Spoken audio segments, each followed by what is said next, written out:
Saudara-saudari yang terkasih, kita akan melanjutkan membahas Kanon 212. Mari kita baca apa yang tertulis di Kanon 212. Paragraf 1, yang dinyatakan oleh para gembala suci yang mewakili Kristus sebagai guru iman atau yang mereka tetapkan sebagai rektor gereja, harus diikuti dengan ketaatan Kristiani oleh umat beriman Kristiani dengan kesadaran akan tanggung jawab masing-masing. Paragraf 2, adalah hak sepenuhnya umat beriman Kristiani untuk menyampaikan kepada para gembala gereja keperluan-keperluan mereka, terutama yang spiritual, dan juga harapan-harapan mereka. Paragraf 3, sesuai dengan pengetahuan kompetensi dan keunggulannya, mereka mempunyai hak, bahkan kadang-kadang juga kewajiban untuk menyampaikan kepada para gembala suci pendapat mereka tentang hal-hal yang menyangkut kebaikan gereja dan untuk memberitahukannya kepada umat beriman Kristiani lainnya tanpa mengurangi keutuhan iman dan moral serta sikap hormat terhadap para gembala dan dengan memperhatikan manfaat umum serta martabat pribadi orang. Ada beberapa kewajiban dan hak dalam kanon ini yang pelaksanaannya melibatkan para gembala suci gereja. Terdapat kumpulan berbagai hak dan kewajiban, banyak diantaranya dirinci di tempat lain terutama dalam buku 3 tentang tugas mengajar, yakni di kanon 750 sampai dengan 754. Dengan demikian di sini dimulai secara umum ketentuan pertama dari banyak ketentuan tentang peran otoritas gerejawi. Kanon ini berasal dari apa yang disampaikan oleh Lumen Gentium nomor 37. Di sana dikatakan, hendaklah para awam seperti semua orang beriman Kristiani mengikuti teladan Kristus yang dengan ketaatannya sampai mati membuka jalan yang membahagiakan bagi semua orang. Jalan kebebasan anak-anak Allah. Hendaklah mereka dengan ketaatan Kristiani bersedia menerima apa yang ditetapkan oleh para gembala hierarkis sejauh menghadirkan Kristus sebagai guru dan pemimpin dalam gereja. Dan janganlah mereka lupa mendoakan di hadirat Allah para pemimpin mereka, sebab para pemimpin itu berjaga karena akan memberikan pertanggungjawaban atas jiwa-jiwa kita, supaya itu mereka jalankan dengan gembira dan tanpa keluh kesah. Mari kita kembali ke paragraf pertama. Paragraf pertama mengatur tentang kriteria yang harus diikuti dalam hubungan antara umat beriman dengan hierarki, terutama kewajiban untuk taat. Dasar dari ketaatan tersebut ditunjukkan dengan ungkapan sejauh mereka mewakili Kristus. Dan ruang lingkup maupun batasan yang ditetapkan untuk sebuah ketaatan dari umat beriman juga jelas, yakni ketika melaksanakan munus docendi sebagai guru iman dan munus regendi sebagai pemimpin, rektor gereja atau ecclesiae rector. Disinilah hak para gembala untuk mendapatkan ketaatan dari umat beriman. Namun dikatakan juga bahwa hal itu juga merupakan hak kaum beriman untuk menggunakan kesadaran akan tanggung jawab masing-masing. Artinya, seseorang diharuskan hanya taat pada otoritas yang sah dan berwenang dalam hal pengajaran maupun kepemimpinan berdasarkan norma yang diatur oleh hukum.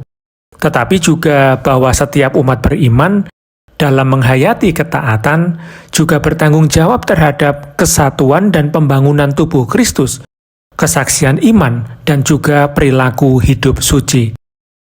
Hal ini juga berarti bahwa dalam kenyataan hidup, setiap keputusan terhadap pilihan-pilihan yang diambil berdasarkan perintah hati nurani, dalam kesadaran bahwa setiap orang bertanggung jawab atas tindakannya di hadapan Tuhan. Maka ketaatan ini sebenarnya harus bersifat Kristiani, artinya tidak dilihat sebagai penghormatan terhadap manusia, tetapi kepada Tuhan. Dan kita tahu ketidaktaatan kepada gembala iman bisa menjadi delik yang mengakibatkan sanksi bisa dijatuhkan, sebagaimana terdapat dalam Kanon 1371.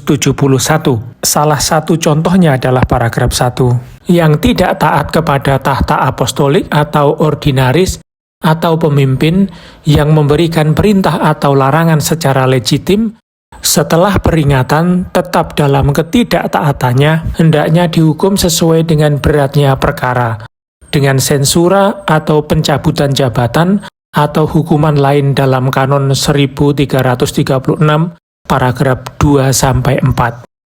Paragraf 2 dari Kanon 212 secara tegas mengakui hak umat beriman untuk mengungkapkan kebutuhan dan keinginannya kepada gembala suci atau gembala kudus, dengan penekanan khusus pada kebutuhan rohani. Sayangnya, kanon ini tidak secara eksplisit menyatakan kewajiban dari para gembala suci yang menyertai hak umat beriman tersebut untuk mendengarkan dengan penuh perhatian ungkapan keinginan dan kebutuhan kaum beriman. Karena pada paragraf pertama, konteksnya adalah hubungan timbal balik yang dinamis di antara seluruh umat Kristiani. Suatu hubungan yang didasarkan pada rasa saling menghormati dan percaya, dengan tujuan membantu gereja memenuhi misinya sebagai tanda dan sarana keselamatan. Dasar dari hak ini adalah kebebasan dan keyakinan yang layaknya dimiliki oleh anak-anak Allah dan sebagai saudara-saudari dalam Kristus. Meskipun demikian, ajaran Konsili Vatikan II menasihati para gembala suci sebagai berikut. Hendaklah para gembala dengan kasih kebapaan, penuh perhatian dalam Kristus, mempertimbangkan prakarsa-prakarsa, usul-usul, serta keinginan-keinginan yang diajukan oleh kaum awam. Lumen Gentium nomor 37C. Demikian juga dalam Decret Presbyterorum Ordinis dikatakan hendaknya mereka dengan senang hati mendengarkan kaum awam, secara persaudaraan mempertimbangkan keinginan-keinginan mereka, dan mengakui nilai pengalaman maupun kecakapan mereka di berbagai bidang kegiatan manusia, supaya mereka mampu mengenali tanda-tanda zaman. Maka kebutuhan dan keinginan dapat diungkapkan baik secara individu, melalui asosiasi atau struktur perkumpulan lainnya, dan dapat diungkapkan secara lisan atau tertulis. Konteks konsili dengan adanya hak ini adalah misi gereja di dunia, bahwa kebutuhan dan keinginan tersebut harus mencerminkan konteks gereja sebagai komunio atau persekutuan, di mana semua umat beriman berkontribusi terhadap misinya. Berikutnya adalah paragraf 3. Paragraf 3 ditujukan kepada umat beriman yang memiliki pengetahuan dan kompetensi. Sesuai dengan ilmu pengetahuan dan kompetensinya, memiliki hak untuk mengungkapkan pemikiran mereka kepada para gembala. Kadang-kadang hak ini juga merupakan kewajiban, terutama ketika kebaikan gereja memerlukannya, dan ketika intervensi mereka dapat membantu untuk lebih bisa memahami suatu masalah, untuk menguraikan suatu situasi dengan lebih tepat, dan untuk membimbing jalan setiap orang menuju kesetiaan yang lebih besar terhadap semangat Injil. Kewajiban tersebut biasanya dilaksanakan dalam badan-badan partisipatif, misalnya dalam Dewan Pastoral Paroki, Dewan Pastoral Keuskupan, dalam kesempatan Sinode Keuskupan. Bahkan seperti yang sedang berlangsung saat ini, Sinode para Uskup dengan tema bagi gereja sinodal, persekutuan, partisipasi, dan misi. Ruang bagi umat beriman untuk berpartisipasi sangatlah besar, melalui proses yang dimulai dari gereja lokal, kemudian ke tingkat kontinen, dan akhirnya tingkat gereja universal. Dengan metode dasar mendengarkan.